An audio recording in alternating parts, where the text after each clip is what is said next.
नमस्कार, मी पूजा. आरोग्यम धनसंपदामध्ये आपल्या सगळ्यांचं स्वागत. आज आपण विना औषध ॲक्युपंक्चर काय आणि कसं याविषयीची माहिती घेणार आहोत आणि या विषयावर आपल्याला मार्गदर्शन करणार आहेत डॉक्टर सचिन पुरुषोत्तम लोहिया.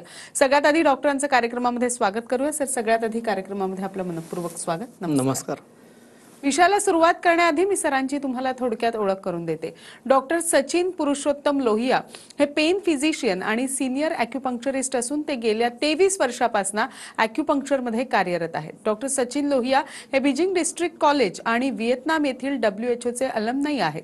तसेच इंडियन अकॅडमी ऑफ ॲक्युपंक्चर सायन्सचे सचिव देखील आहेत. सरांनी fellowship in pen management Kolkata येथून पूर्ण केली आहे. हाँगकाँग ॲक्युपंक्चर सोसायटी आणि वर्ल्ड असोसिएशन ऑफ चायनीज मेडिसिनचे सदस्य सुद्धा ते आहेत. स्लिप डिस्क आणि ऑटोइम्युन डिसऑर्डरवर रिसर्च पेपरसाठी उत्कृष्ट सादरीकरणाकरता त्यांना गोल्ड डॉक्स या पुरस्काराने सुद्धा सन्मानित करण्यात आलेला आहे. डॉक्टर आपल्या स्टुडिओमध्ये लगेचच आपण आजच्या विषयाला सुरुवात करूया. तर डॉक्टर, सगळ्यात पहिला प्रश्न माझा, ॲक्युपंक्चर बद्दल आम्ही बरंच ऐकलेलं आहे, मात्र ही पद्धत नेमकी वेगळी कशी आहे, इतर उपचारांपेक्षा काय सांगू शकता? मी ॲलोपॅथीचा पण डॉक्टर आहे, ॲक्युपंक्चरचा पण आहे. ॲलोपॅथीमध्ये मी औषध देतो आणि ॲक्युपंक्चरमध्ये औषध देतच नाही. विना औषध ही उपचार पद्धती आहे. इकडे आम्ही औषधी उपचार पद्धतीमध्ये काय करतो, रुग्णांना त्यांचे सिम्पटम्स विचारतो की त्यांना काय त्रास आहे. त्रासप्रमाणे पूर्ण लिस्ट बनवतो औषधांची. ॲक्युपंक्चरमध्ये तसे न करता रुग्णाच्या आजाराचं मूळ जाणून घेतो आणि त्याप्रमाणे उपचार करतो. तर एकीकडे आपण लक्षणांचा उपचार करतो, एकीकडे मुळाचा उपचार करतोय. लक्षणांचा उपचार आणि रोग दाबल्याने वाढत जातात आणि इकडे आपण त्याला मुळापासून दुरुस्त करतो. तर नेहमीसाठी आजारी पडायची गरज नाही लोकांना. तर असं हा फार मोठा डिफरन्स आहे. ॲलोपॅथीमध्ये आजकाल आपण पाहतो की अनेक रुग्णांना म्हणजे एक आजार नाही आहे, 3-3, 4-4 आजार आहेत. एक रुग्ण म्हणजे 4 डॉक्टर, मल्टिप्लाइड बाय 4. इकडे ॲक्युपंक्चरमध्ये तसं नाही आहे. ॲक्युपंक्चर एकच ॲक्युपंक्चरिस्ट तुमचे सगळे जे आजार आहेत त्यांना सगळ्यांना लिंकअप करतो की ॲसिडिटी आहे, गुडघेदुखी आहे, निद्रानाश आहे. तर ह्या सगळ्यांना आपण कसं बसवायचं एका ट्रीटमेंटमध्ये आणि एकच ट्रीटमेंट होते. बरं, इकडे मग एवढे डॉक्टर म्हणजे खर्च वाढणार, इकडे खर्च कमी होणार. तर असा, आणि माझ्या गेल्या 25 वर्षांपासून माझा अनुभव आहे की अनेक आजार सहज नीट होतात. म्हणजे मला कधी कधी आश्चर्य वाटतं की रुग्ण एवढे फिरतात जिकडे तिकडे आणि ॲक्युपंक्चरमध्ये ज्या वेळेला तो झटपट नीट होतो, रुग्णांना आश्चर्य वाटतं की सर, MRIच्या अर्ध्या खर्चात तर मी बरा पण झालो. तर त्याच्यामुळे मी ॲलोपॅथी सोडून ॲक्युपंक्चरकडे आलो. ॲलोपॅथीमध्ये आपण इन्फेक्शनसाठी चांगलं आहे, त्याच्यानंतर काही न्यूट्रिशनल प्रोडक्ट आहेत, विटॅमिन्स आहेत, त्याचे इंजेक्शन्स आहेत. पण ते न्यूट्रिशनचा एक वेगळा सब्जेक्ट आहे. त्याला सगळ्याच औषधी उपचार पद्धतीमध्ये न्यूट्रिशन, डायटरी हा वेगळा सब्जेक्ट आहे. पण हा असा फार मोठा डिफरन्स आहे, त्याच्यामुळे मी ॲलोपॅथीमध्ये आलो. नक्कीच. त्याचप्रमाणे मला असं विचारायचं आहे, विना औषध उपचार पद्धती आहे ही, ॲक्युपंक्चर नेमकी काम कशी करते शरीरावर? जसं तुम्ही म्हणालात की एका आजारावर ॲक्युपंक्चर काम करतं, बऱ्याच आजारांवर ते काम करतं. कशा पद्धतीनं मात्र हे काम करतं? शरीरावर असे पूर्ण मेरिडियन्सचा असा जाळं असतं, असे मेरिडियन्स आहेत. आता एक मृत माणूस आहे आणि एक जिवंत माणूस आहे, त्याच्यामध्ये एक जी ची आहे, एनर्जी आहे, त्याचा डिफरन्स आहे. ते आपण इकडे औषधी उपचार पद्धती किंवा मॉडर्न मध्ये आपण बघतो की एनर्जी दिसत नाही. आपण घरामध्ये जी लाईट येते ती वायर मधून येते, इलेक्ट्रिसिटी कुठे दिसते आपल्याला. तशीच हे आतमध्ये सिस्टीम आहे मेरिडियन्स नावाची. ही आतमध्ये हे जे चेतना प्रवाह आहेत, कुठे लंग्सला जोडलेले असतात, कुठे हृदयाला, कुठे लिव्हरला, कुठे पोटाला. तर त्याचे जे चॅनल्स आहेत त्याला बारीकशा अशा निडल्स लावून आम्ही त्याला उत्तेजित करून त्या अवयवाला पण दुरुस्त करतो. तसंच तुमचा हात कमजोर असेल, पाय कमजोर असेल, तर त्याच्यावर जे चेतना प्रवाह आहेत त्याला उत्तेजित करून त्याच्यात ताकद वाढून लकवासारखे पण रुग्ण आपण बरे करू शकतो. गुडघेदुखी असेल, त्याचा आजाराचं मूळ शोधून त्याला उपचार करावा लागतो. ठराविक काही 8-10 बिंदूच उपचारासाठी घ्यावे लागतात. शरीरावर खूप बिंदू आहेत, पण तीच एक कला आहे. आता ते जसं तुम्ही ॲक्युपंक्चरमध्ये एक ॲक्युपंक्चरिस्ट सिनियर होतो, तसं त्यांना लक्षात येतं की कमीत कमी बिंदूंनी कसा उपचार करायचा. नक्कीच. ज्या पद्धतीने तुम्ही सांगितलं ॲक्युपंक्चर कशा पद्धतीने आपल्या शरीरावर काम करतं, त्याचप्रमाणे कुठल्या आजाराने त्रस्त असलेल्या माणसांवर हे काम करतं की मल्टिपल आजारांवर हे सगळं काम करत असतं, काय सांगा? ॲक्युपंक्चर 100 पेक्षा अधिक आजारांवर काम करतं. हे वर्ल्ड हेल्थ ऑर्गनायझेशनच्या वेबसाईटवरच आहे. त्याच्यामध्ये त्यांनी ABCDE मध्ये त्याची वेगवेगळे आजारांची ठेवण ठेवली की ह्याच्यामध्ये ॲक्युपंक्चर पूर्ण काम करेल, ह्याच्यावर या गोष्टींना काम करेल. तर हे म्हणजे रिकग्नाइज्ड पॅथी आहे आणि मी म्हणेल की ॲलोपॅथी नंतर ॲक्युपंक्चर एक अशी पॅथी आहे जी जवळपास पूर्ण ग्लोबमध्ये पूर्ण म्हणजे वर्ल्डमध्ये रिकग्नाइज्ड आहे. तर ॲक्युपंक्चरचा हा फार मोठा फायदा आहे याच्यामध्ये. नक्कीच. बऱ्याचदा असं होतं, अनेक पेशंट जे आहेत ते भरपूर डॉक्टर्स करून मग तुमच्याकडे येतात आणि वेगवेगळे आजार घेऊन तुमच्याकडे येतात. मग अशा वेळेला हे आव्हान तुम्ही कसं पेलता आणि त्यांना कसं पूर्णपणे बरं करता त्यांच्या जे रुग्ण लवकरात लवकर येतात त्यांना फास्ट उपचार होतं, पण जे उशीर करतात ना मग काहीतरी साईड इफेक्ट पण घेऊन येतात किंवा लिव्हरचं पण, किडनीचं पण, कोणाला ऍसिडिटी, कोणाला निद्रानाश. म्हणजे एक गुडघेदुखीचा साधारण पेशंट काही काही वेळ घालून घालून आणि निरनिराळे औषधी नंतर मग अनेक आजार वाढत जातात. तर अशा वेळेला आम्हाला ॲक्युपंक्चरमध्ये पण आम्ही एकच ट्रीटमेंट त्याला देतो अनेक आजारांवर, पण तरी एक संमिश्र उपचार बनवावं लागतं आणि जुना आजार झाल्यानंतर थोडा वेळ लागतो आणि फ्रेश येतो तेव्हा झटपट होतो. पण फायदा रुग्णांना हा मात्र आहे की एकच ॲक्युपंक्चरिस्ट तुमच्या अनेक आजार म्हणजे मेंदूपासून, स्किनपासून, हृदयापासून, लंग्सपासून, पोटापासून सगळ्या आजारावर एकच ॲक्युपंक्चरिस्ट काम करेल. जसं जुन्या वेळी ॲलोपॅथिक डॉक्टर्स MBBS असताना सर्वच करायचे, तसं ॲक्युपंक्चरमध्ये आहे. अजून भारतात तसं आहे. मी जिथं बेचिंगला शिकलो तिथे ह्याचे परत डिव्हिजन्स आहेत. ॲक्युपंक्चर कॅन्सरच्या पेशंटसाठी, ॲक्युपंक्चर मुलांसाठी, ॲक्युपंक्चर स्त्रियांसाठी, पण ॲक्युपंक्चर अजून भारतात प्रिमिटिव्ह आहे. तर हे रुग्णांना फायद्याचं होतं की एकच ॲक्युपंक्चर सगळं करतोय तर तुमचा पैसा, टाइम सगळं वाचतोय. नक्कीच. विना औषधी हे उपचार खरं तर केले जातात. मग यात कुठल्याही प्रकारच्या तपासण्या वगैरे कराव्या लागतात की कशा पद्धतीने हे उपचार असतात? मेन ॲक्युपंक्चर मध्ये नाडी परीक्षण असतं, जिभेचं परीक्षण असतं. त्याच्यावरून आम्हाला बऱ्याच गोष्टी लक्षात येतात की याच्यामध्ये रक्ताचा म्हणजे कमी आहे का, त्याच्यात डिफिशियन्सी एनर्जीची आहे का, आतमध्ये बॉडीमध्ये फ्लुइड जे फिरतायत ते कसे फिरत असतील, जिभेवरून लक्षात, त्याच्या जिभेच्या चट्टेवरून लक्षात येतं की लिव्हरचा प्रॉब्लेम असू शकेल का, क्रॅक्सवरून लक्षात येतं की लंग्समध्ये कुठे असेल का. बरंच डिटेलमध्ये आहे हे शास्त्र. आणि नाडीप्रमाणे पण एक जो सिनियर ॲक्युपंक्चरिस्ट आहे त्याला बऱ्याच प्रमाणे लक्षात येऊन जातं की ह्याच्यामध्ये काय काय दोष असेल. कारण की मी सुरुवातीलाच बोललो, आजाराचं मूळ शोधणं फार आवश्यक आहे. आजाराचं मूळ जाणलं तरच तो आतमधून तो आपल्याला दुरुस्त करता येईल. नक्की. ज्या पद्धतीने तुम्ही सांगताय की विना औषधे उपचार केले जातात, पॉइंट्स शरीरावरचे बारीक बारीक शोधून तुम्ही त्याच्यावर उपचार करत असता. ऑपरेशन सुद्धा या सगळ्याने टाळता येतात का? असे काही पेशंट्स तुमच्याकडे आलेले आहेत का? याबद्दल तुम्हाला काही अनुभव शेअर करायचा आहे? विना औषध आणि विना ऑपरेशन ॲक्युपंक्चर पद्धती आम्ही टॅगलाईनच दिली त्याला.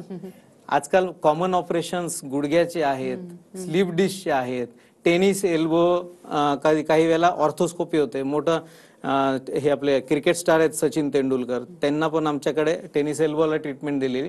तर असे अनेक आजार आहेत. म्हणजे मेन तर स्लीप डिस्क, गुडघेदुखी, टेनिस एल्बो, फ्रोझन शोल्डर, ह्या सगळ्यांचे आपण ऑपरेशन ॲक्युपंक्चरने बऱ्याच प्रमाणे टाळू शकतो. मोर दॅन 90% लोकांचे आपण टाळू शकतो. एवढा चांगला सक्सेस रेट आहे. अच्छा. गुडघेदुखीची सुद्धा रिप्लेसमेंट आता खूप मोठ्या प्रमाणावर सांगितली जाते आणि सर्रास आजकाल सगळ्यांनाच गुडघेदुखीचा त्रास आहे.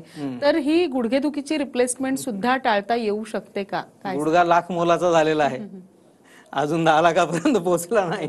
हो. तर गुडघेदुखीमध्ये मध्येच एक आमचे मित्र आहेत ऑर्थोपेडिक सर्जन, त्यांच्याशी चर्चा झाली. ते म्हणले की डॉक्टर, एव्हरी पेशंट, सगळ्या पेशंटला गुडघेदुखीची रिप्लेसमेंटची गरज नसते, परंतु आमच्याकडे पेनकिलर हा मार्ग आहे, तुमच्याकडे ॲक्युपंक्चर आहे, कसे आहेत तुमचे रिझल्ट? म्हटलं अगदी उत्कृष्ट. अनेक लोकांची रिप्लेसमेंट टळतात आमच्या ह्याच्याने. फक्त अर्थात ग्रेड 4-5 पर्यंत जे रिप्लेसमेंट म्हणजे जे खूपच गॅप कमी झालाय, एकदम चिटकून आहेत, त्याच्यामध्ये पण रिझल्ट येतात. काही लिमिटेशन आहेत, पण त्यांना पण ज्यांना खर्च तेवढा नाही करायचा हा बेस्ट ट्रीटमेंट आहे. आणि 1 to 3 ग्रेडमध्ये तर म्हणजे माझ्या, आणि तुम्हाला अतिशोक्ती वाटेल, माझे पेशंट्स अक्षरशः आता एक बर्माला फिरून आली गुडघ्याची ट्रीटमेंट करून. काही लोक म्हणजे तीर्थाला जातात, आपले ज्योतिर्लिंग करतात. एक जण तर बरा होऊन तो त्याचा ट्रेकिंगचं करतोय गुडघ्याचे. म्हणजे एवढं चांगलं झालेलं आहे. आणि मी तुम्हाला सांगितल्याप्रमाणे काही लोकांमध्ये अर्थातच एवढे फास्ट रिझल्ट येतात, हे लोकांनाही आश्चर्य वाटतं की 2-5 दिवसामध्ये आम्हाला पुष्कळ बरं वाटलं, आम्ही इकडे तिकडे एवढं फिरत होतो आणि ह्याच्यात औषध पण नाही शिवाय. बरोबर. जसं तुम्ही म्हणालात की विना औषध, विना ऑपरेशन हे सगळे उपचार तुम्ही करतात. गुडघेदुखीबद्दल तर आपण बोललो, मात्र स्लिप डिस्क हे सुद्धा टाळता येतं, याचं ऑपरेशन सुद्धा आपल्याला टाळता येतं? स्लिप डिस्क तर म्हणजे असं आहे, खूप दुखतं. म्हणजे पेशंट दिसायला चांगला दिसतो बसलेला, पण थोडं चालला फिरला की पायाला मुंग्या येतात, बधीरपणा होतो, पूर्ण पाय भरून येतो, कंबर दुखते. काही लोकांची पूर्ण अशी पाठही वाकडी झालेली असते कारण की गादीला खूप सूज आलेली असते. त्यावेळेला पण ॲक्युपंक्चर चांगलं काम करतं. ॲक्युपंक्चरने दोन हाडांच्या मध्ये जी डिस्क आहे त्याची स्वेलिंग कमी होते. स्लिप डिस्क खरं तर हा चुकीचा शब्द आहे. गादी कुठं जाणार नाहीये, गादीची सूज आहे त्याच्यामुळे ते फुगून बाहेर आले. बोटाला मार लागला, बोट फुगलं, याचा अर्थ बोट हललं नाही, ते जागीच आहे, फक्त सूज आहे. तर आपल्या ट्रीटमेंटने ती सूज कमी होते.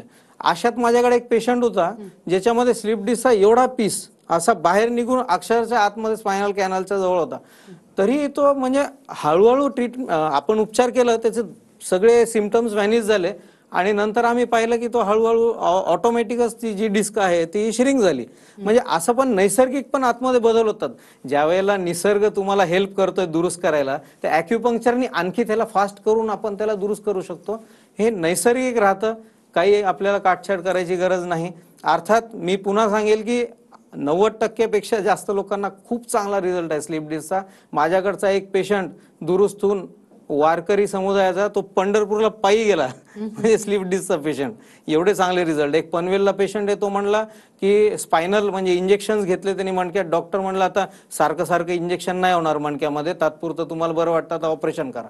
तो माझ्याकडे आला, बरा झालाय. पुणे ते मुंबई स्वतः ड्रायव्हिंग करतो 150-200 किलोमीटर. एवढं चांगलं झालं. नक्कीच. त्याचप्रमाणे फ्रोझन शोल्डर हा सुद्धा त्रास सध्या आपल्याला सर्रास होताना दिसून येतोय. तर फ्रोझन शोल्डर असेल किंवा स्पोर्ट्सच्या ज्या इंजुरी होतात, तर या इंजुरी सुद्धा आपल्या ॲक्युपंक्चरने पूर्णपणे बऱ्या होतात का आणि त्यातून तो बाहेर निघू शकतो का पेशंट? निश्चितच. फ्रोझन शोल्डर डायबिटीजचं कॉमन कॉम्प्लिकेशन आहे.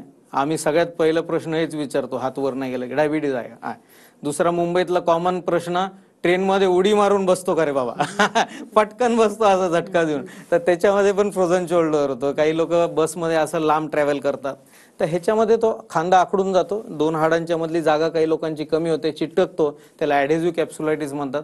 आतमध्ये जो लॅब्रम असतो, आतमध्ये जो कार्टिलेज असतो तो घासून जातो. तर त्याच्यामुळे रात्री झोपेत थोडाही हल्ला की खूप दुखतं. अक्षरशः एवढ्या कळ्या येतात की माझ्याकडे एक बजाज कंपनी जी आहे त्यांचे मॅनेजर ट्रीटमेंटला होते. ते म्हणले डॉक्टर रात्री उठून बाथरूम मध्ये बसून एकदा रडतो, त्यावेळेला मला बरं वाटतं, एवढं दुखतं खांद्याचं. आपल्या ट्रीटमेंटने उत्कृष्ट उपचार आहेत. एक माझ्याकडे ठाण्याला पेशंट होती, म्हणजे त्यांचं ऑर्थोस्कोपी पण झालं होतं लेडीजचं.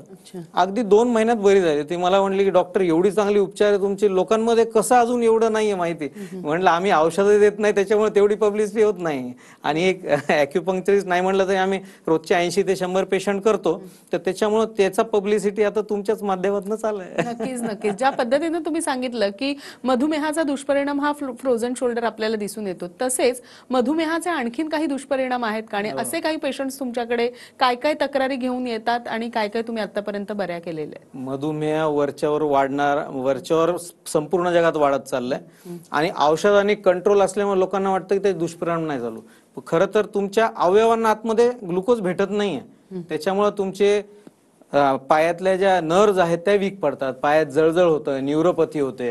ॲक्युपंक्चरने ह्याच्याला चांगला फायदा होतो, कारण की ॲक्युपंक्चरने रक्तामध्ये जे ग्लुकोज आहे त्याचं शोषण चांगलं होतं. शोषण चांगलं झालं तर ब्रेन पासून नर्व पर्यंत सप्लाय थोडा व्यवस्थित होतो, त्याच्याने जळजळ कमी होते, सुन्नपणा कमी होतं. माझ्याकडे एक न्यूरोपॅथीचा पेशंट, एवढा सुन्न होता पाय, सुन्न झाल्यानंतर चालता पण येत नाही. जसं लहान मूल लडबडतं तसं ते लडबडायचे, वॉकरवर चालायचे. आता तो पेशंट मस्तपैकी आपलं एसटी बसमध्ये चालतो फिरतो. तसंच न्यूरोपॅथी बरे होते. तसंच डायबिटीजने किडनीवर परिणाम होतो, क्रिएटिन वाढतं, हळूहळू वाढत जाते किडनी. वेळी उपचार केला तर डायलिसिस पर्यंत जाण्यापासून वाचू शकतं. फॅटी लिव्हर कमजोर पडतं, त्याला आपण दुरुस्त करू शकतो. डोळ्यामध्ये रक्तवाहिनी आकुंचन पावतात, दृष्टी कमी होते, रेटिनोपॅथी, त्याच्यावर चांगला उपचार करतो. ॲक्युपंक्चरमध्ये लेझरनी आम्ही डोळ्याच्या आसपासचे जे पॉईंट्स आहेत त्याला पण स्टिम्युलेट करतो, म्हणजे डोळ्याला इजा व्हायची भीती नाही. सेफ्टी स्टँडर्ड्स आम्ही फार चांगले मेंटेन करतो. निडल्स पण निर्जंतुक, प्रत्येक वेळेला डिस्पोजेबल अशी एक निडल असते, ही वापरतो. ही निडल एवढी फाईन असते, तुम्हाला कॅमेरा दिसणार पण नाही, एवढी बारीक निडल. आणि ही पूर्ण स्टरलाइज निडल आहे. अशी लावली तर आतमध्ये एवढी गेली, कळत पण नाही गेलेली. म्हणजे लोकांना जी भीती वाटते ॲक्युपंक्चरनी, निडल्सनी म्हणजे भरपूर दुखणार आहे, काही दुखत नाही ते. आणि हे पा, ब्लड पण नाही. तर त्यामुळे एकदम पेनलेस आहे, लोकांना घाबरण्याची गरज नाही आणि आम्ही फार चांगले सेफ्टी स्टँडर्ड्स ऑब्झर्व करतो. नक्कीच. ज्या पद्धतीनं तुम्ही सांगितलं की कशा पद्धतीनं तुम्ही ॲक्युपंक्चर करता आणि किती कुठकुठल्या आजारांना आतापर्यंत या सगळ्याचा फरक पडलेला आहे. मेंदूचे आजार सुद्धा बरे होतात का या ॲक्युपंक्चरने आणि आतापर्यंत असे किती पेशंट्स तुमच्याकडे आले आहेत? मेंदूसाठी औषधी उपचारमध्ये जास्त आपण विटामिन्सच देऊ शकतो. बाकी आता लकवा झालेले पेशंट असतात ज्यांचं मेंदू कमजोर आहे, तर ॲक्युपंक्चरमध्ये आम्ही डीप ब्रेन स्टिम्युलेशन करतो. ब्रेनचा जो भाग कमजोर दिसतो MRI मध्ये, त्याला बाहेरच्या त्वचेवरती फाईन निडल्स लावून आपण स्टिम्युलेशन देतो. तसं ॲलोपॅथीमध्ये आपण पार्किन्सनमध्ये बघतो हल्ली की आतमध्ये इलेक्ट्रोड टाकून पण एक मेकॅनिझम आली ट्रीटमेंटची. त्याच मेकॅनिझमवर ॲक्युपंक्चर पण आहे, पण हे इनडायरेक्ट डीप ब्रेन स्टिम्युलेशन आहे. तर मेंदूच्या जो कमजोर भाग आहे तो दुरुस्त झाला तरच लकव्याचा जो हात किंवा पाय आहे तो दुरुस्त होऊ शकतो. तर आम्ही त्यालाच उत्तेजित करतो. शिवाय जे जुने लकव्याचे पेशंट असतात त्यात पाहतो की कुठले मसल्स वीक आहेत, त्या मसल्सवर आम्ही बारीक निडल्स लावून त्याला उत्तेजित करून त्याच्यात ताकद वाढवतो. लकवा म्हणजे ॲक्युपंक्चरमध्ये फार कॉमन आमच्याकडे पेशंट येतात. तसंच पार्किन्सन, कंपवातासाठी डोपामिनस टॅबलेट दिले जातात. ॲक्युपंक्चरने ब्रेनमध्ये नैसर्गिक डोपामिन डेव्हलप व्हायला मदत होते. नाहीतर हा वरच्यावर वाढणारा आजार आहे. ॲक्युपंक्चरने आपण बऱ्यापैकी त्याला रोखू शकतो. काही लोकांचा बॅलन्स जातो चालताना, लहान मेंदू कमजोर असतो त्याला फायदा होतो. लहान मुलांमध्ये उशिरा रडल्याने मंद वाढ होते. त्या मेंदू कमजोर असल्याने पूर्ण हात पाय सगळेच कमजोर असतात. काही पोरांचे असे वाकडी असतात हात आणि की पाय, त्याला पण दुरुस्त करता येतं. तोंडात लाळ गळते. सेरेब्रल ॲट्रोफी, सेरेब्रल पाल्सी म्हणतो आपण, ज्याला विस्मरण होतं, लक्षात राहत नाही. अगदी अल्झायमर पर्यंत आमच्याकडे पेशंट येतात, कारण की जास्त औषधात काही नाही करतायत, तर सगळे लोक काही तर काही औषध ट्रीटमेंट शोधत असतात. तर ॲक्युपंक्चर बेस्ट आहे यासाठी. नक्कीच. मला या ॲक्युपंक्चर बद्दल अजून तुमच्याकडनं बरंच काही जाणून घ्यायचंय. मात्र इथे एका छोट्याशा विश्रांतीची वेळ झाली आहे. लगेचच भेटतोय. तुम्ही कुठेही जाऊ नका. पाहत राहा TV9 मराठी.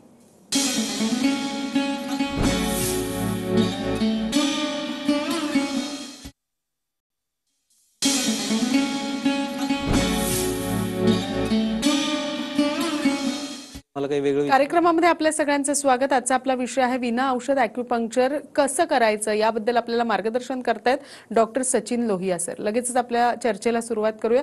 ब्रेकवर जाण्यापूर्वी ज्या पद्धतीनं तुम्ही सांगितलं की वेगवेगळ्या प्रकारचे पेशंट्स तुमच्याकडे ॲक्युपंक्चर करण्यासाठी येत असतात. लकव्याबद्दल तुम्ही म्हणत होता की कशा पद्धतीनं लकवा पेशंट आला की तुम्ही उपचार करता त्या पेशंटवर. आणखीन थोडंसं काय सांगू शकता की पॅरालिसिसचा एखादा जर का पेशंट आला तुमच्याकडे, काय उपचार? पॅरालिसिस म्हणजे अर्धी बाजू पॅरालिसिस हा फार कॉमन आहे. काही लोकांना फक्त चेहऱ्याचा होतो. लहान गावामध्ये म्हणतात तोंडावरून वारं गेलं. आणि आमच्याकडे खरेच असे पेशंट येतात की बसच्या खिडकीत बसलो, वारं लागलं, त्याच्याने चेहरा पॅरालिसिस झाला. काही लेडीज येतात की केस धुतले आणि वाळवले पंख्याखाली, तर त्याच्यामुळं चेहऱ्याचा लकवा झाला. तर तसं करायला नाही पाहिजे. तर ह्याच्यावर पण 7th नर्व असते जी पॅरालिसिस होते, त्याच्यामुळं चेहरा वाकडा होतो. फ्रेश जेवढे केसेस येतात ना, 7-8 दिवसात केस आला तर महिन्या 2 महिन्यात जवळपास पूर्ण क्लिअर होतात. अगदी आमच्याकडे 5-10 वर्ष जुने पण केसेस येतात, त्यात लिमिटेशन असतात, पण त्याच्यामध्ये पण चांगले इफेक्ट येतात. तसंच ऍक्सिडेंटचा लकवा, कमरेमध्ये मार बसला, मणक्याला मार बसला तर स्पायनल कॉर्ड वीक होतं. मानेच्या मणक्यात मार बसला तर दोन्ही हात दोन्ही पाय जातात, लघवीचा शौचाचा कंट्रोल जातो. आणि कमरेत बसला तर दोन्ही पाय जातात आणि लघवीचा शौचाचा कंट्रोल जातो. तर ह्याच्यावर पण जी स्पायनल कॉर्ड आहे, जर त्याच्यामध्ये कंटिन्युटी आहे, MRI मध्ये पाहतो आम्ही की कुठं प्रॉब्लेम आहे, तर त्याच्या वरच्या लेवलला ॲक्युपंक्चर, खालच्या लेवलला ॲक्युपंक्चर. म्हणजे थोडक्यात एक ब्रिज विस्कळीत झाला तर ब्रिज कसा परत तुम्ही तयार केला तर परत त्याच्यावर वाहतूक चालू शकते. त्या पद्धतीने आपण तो लकवा पेशंट पण आपण दुरुस्त करू शकतो.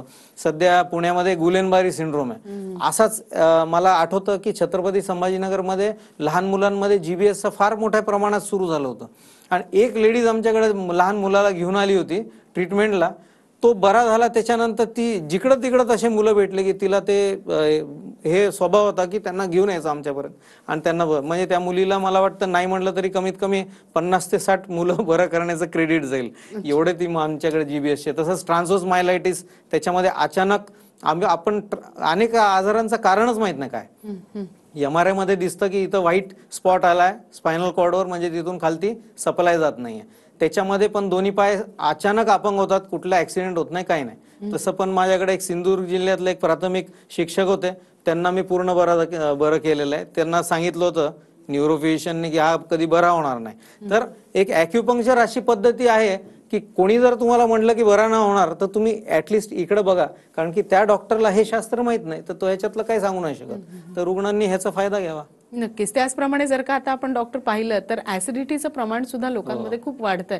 तर ऍसिडिटी असेल किंवा वेगवेगळ्या प्रकारची अलर्जी असेल तर या सगळ्यावर सुद्धा आपल्याकडे उपचार आहेत का आणि हे अॅक्युपंक्चरने पूर्णपणे बरे होतात? अॅक्युपंक्चर हे पूर्ण शास्त्र आहे. जसं मी म्हणलं चायनामध्ये वेगळे डिपार्टमेंट आहेत, अजून आपल्याकडे नाही आहेत. तर आम्ही सगळंच काही करतोय. ॲलर्जीमध्ये अॅक्युपंक्चर बिंदूचे जे आम्ही संच तयार करतो, नाडी परीक्षण जिभेचं, त्याच्याने आम्ही काही बिंदूंना उपचार करून फुफ्फुसांची प्रतिकारशक्ती वाढवतो. त्याची प्रतिकारशक्ती वाढली तर फुफ्फुस तुमचा इतर लोकांसारखं काम करेल.